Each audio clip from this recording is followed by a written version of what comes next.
Catherine and I have spoken to a lot of healthcare workers in the UK and around the world over the last year, and we hear your worries and your concerns, and thank you for your time chatting to us about it. The royal family celebrates Commonwealth Day hours ahead of Meghan Markle and Prince Harry's anticipated sit-down with Oprah Winfrey.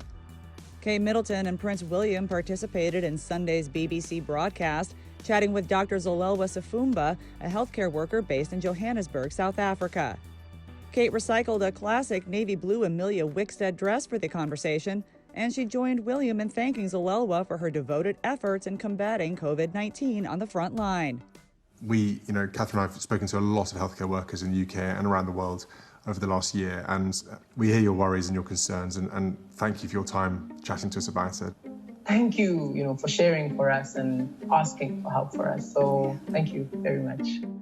Queen Elizabeth also marked the occasion with a speech addressing the unprecedented challenges experienced across the globe in the past year, and she paid tribute to how the Commonwealth's family of nations came together in a united response. Whilst experiences of the last year have been different across the Commonwealth, stirring examples of courage, commitment, and selfless dedication to duty have been demonstrated in every Commonwealth nation and territory, notably by those working on the front line who have been delivering health care and other public services in their communities. We have also taken encouragement from remarkable advances in developing new vaccines and treatments. The testing times experienced by so many have led to a deeper appreciation of the mutual support and spiritual sustenance we enjoy by being connected to others. The annual Commonwealth service usually takes place at London's Westminster Abbey, but this year's in-person festivities were canceled for the first time in nearly 50 years due to the coronavirus pandemic. The broadcast premiered hours before Meghan and Harry's anticipated interview with Oprah, in which they were expected to spill candid thoughts about their royal exit and transition to independent life in California. How do you feel about the palace hearing you speak your truth today? I don't know how they could expect that after all of this time, we would still just be silent if there is an active role that the firm is playing in perpetuating falsehoods about us. Royal expert Charlie Langston explained to Access Hollywood recently why the timing of Meghan and Harry's Oprah special may have motivated the royal family to speed up discussions about the future of the couple's roles within the monarchy. This decision, this announcement, comes a month ahead of schedule. We were not expecting for these conversations to take place, for any official decisions to be made until the end of March.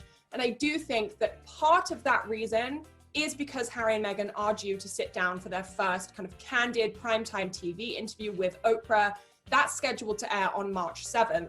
And they really will have wanted to get these details hammered out to make sure that there was no doubt overshadowing whatever topics they choose to discuss.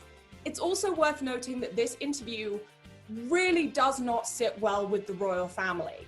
Insiders have told us that there is a lot of anger and frustration towards Meghan and Harry over the fact that they have decided, despite making repeated claims to their privacy, they have decided to sit down on primetime TV and potentially air some really embarrassing revelations. We don't know what they're going to say. The palace, now that this official cut has been made, the palace does not have any authority over what they are permitted to say, and that's causing a lot of nervousness among palace officials and also among the royal family.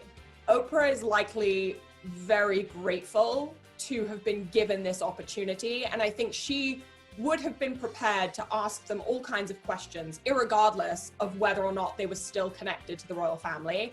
But I think it makes more sense for Meghan and Harry to have made this decision, to have sped up this process so that they can go into the interview kind of free and clear to discuss whatever they want without worrying about how any embarrassing revelations they choose to air might impact the kind of Megxit decision.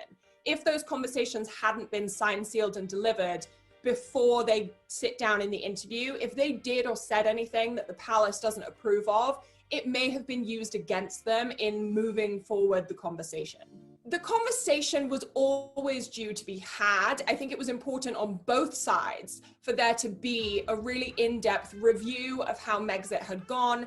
It's also important to notice that, like, Harry moving to LA, Harry relocating to the US, him stepping away from the royal life that he has known since birth, it may not have been something that he decided he really liked. He may have gone into it, spent 12 months living that lifestyle, and realized that it wasn't for him. The review was due to take place for both parties to kind of let the dust settle, to see where the land lied, and then make decisions moving forward after there had been a bit of time to test the waters.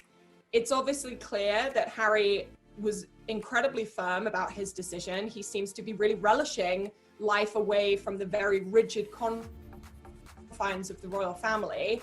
And I think it just makes sense. If he'd already made that decision in his mind, if he already knew that this was a permanent thing, why wait any longer, particularly when they've got that TV interview to look forward to?